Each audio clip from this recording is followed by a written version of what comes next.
Cinema நேயர்களுக்கு அன்பு வணக்கம். வெல்கம் டு ஏம்டி திரை. இந்த ஷோல சுபம் அப்படிங்கிற தெலுங்கு திரைப்படத்தினுடைய ரிவ்யூ தான் நம்ம பார்க்க போறோம். இந்த படம் ஆல்ரெடி தியேட்டர்ல ரிலீஸ் ஆன ஒரு படம். இப்போ ஜியோ ஹாட்ஸ்டார்ல தமிழ் டப்பிங்கோட அவைலபிளா இருக்கு. இந்த படத்தை சமந்தா தான் வந்து பாத்தீங்கன்னா ப்ரொடியூஸ் பண்ணிருக்காங்க. அது மட்டும் இல்லாம சின்ன கேமியும் இந்த படத்துல பண்ணிருக்காங்க. இந்த படத்தை வந்து பாத்தீங்கன்னா காமெடி கலந்த ஒரு ஹாரர் த்ரில்லரா கொடுத்திருக்காங்க.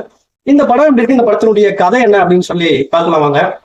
படத்தினுடைய கதை அப்படின்னு பாத்தீங்க அப்படின்னா, ஹீரோ ஊருக்குள்ள ஒரு கேபிள் சேனல் வச்சு நடத்திட்டு இருக்காரு. அவருக்கு 2 ஃப்ரெண்ட்ஸ். அந்த 2 நண்பர்களை பொறுத்த வரைக்கும் வந்து பாத்தீங்கன்னா தங்களுடைய மனைவிய கண்ட்ரோலா வச்சிருக்காங்க. அதாவது இவங்க என்ன ஆசைப்படுறாங்களோ அதை உடனே செய்யக்கூடிய அளவுக்கு டியூன் பண்ணி வச்சிருக்காங்க. சோ அந்த 2 பேர் வந்து பாத்தீங்கன்னா ஹீரோவுக்கும் தங்களை போலவே இரு அப்படின்ற மாதிரி அட்வைஸ் பண்றாங்க. ஹீரோ வந்து பாத்தீங்கன்னா பேங்க்ல வேலை பார்க்குற ஒரு பொண்ணை வந்து பாத்தீங்கன்னா கல்யாணம் பண்றாரு. கல்யாணம் தண்ணிக்கு பசனை கொண்டாடுறதுக்காக ஜாலியா வந்து உட்காராரு.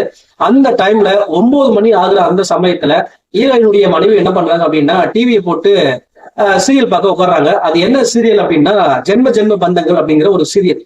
வெறித்தனமா அந்த சீரியலை பார்த்துட்டு இருக்காங்க. போய் டிஸ்டர்ப் பண்ணா வந்து பாத்தீங்கன்னா பயங்கர கடுப்பாக்குறாங்க. இந்த சம்பவம் அப்படிங்கிறது ஒரு நாள் இல்ல, தொடர்ந்து நடந்துட்டே இருக்கு. ஹீரோயினுக்கு மட்டும் இந்த மாதிரி விஷயம் நடக்கல.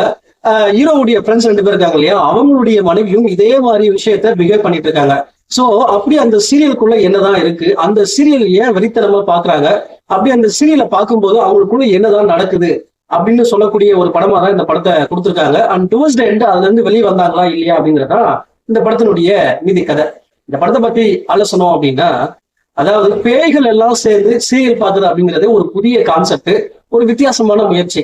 அதுவும் அதை முழுக்க முழுக்க வந்து பாத்தீங்கன்னா ஒரு ஃபன்ஃபில்டான ஒரு படமா கொண்டு போயிருப்பாங்க. அது ரொம்ப இன்ட்ரெஸ்டிங்கா இருந்துச்சு. என்னதான் ஒரு ஃபன்ஃபில்டான படமா இதை கொண்டு போயிருந்தாலும் இந்த படத்துல ஒரு முக்கியமான சோசியல் மெசேஜை வந்து சொல்லியிருப்பாங்க. அதாவது ஆண் ஆதிக்கத்துக்கு அகைன்ஸ்டா ஒரு விஷயத்த அழுத்தமா அதுல பதிவு பண்ணியிருப்பாங்க. அது ரொம்ப நீட்டாவே இருந்துச்சு. அதே போல இந்த படத்துல சமந்தா பண்ண அந்த கேமியோ ரோலும் வந்து பாத்தீங்கன்னா ரொம்ப நீட்டாவே ஒர்க் அவுட் ஆயிருந்துச்சு. ஓவராலா வந்து பாத்தீங்கன்னா ஒரு ஜாலியான ஒரு ஃபன்ஃபில்டான ஒரு படம் தான். எங்கேயுமே போர் அடிக்காம நீட்டா கொண்டு போயிருந்தாங்க.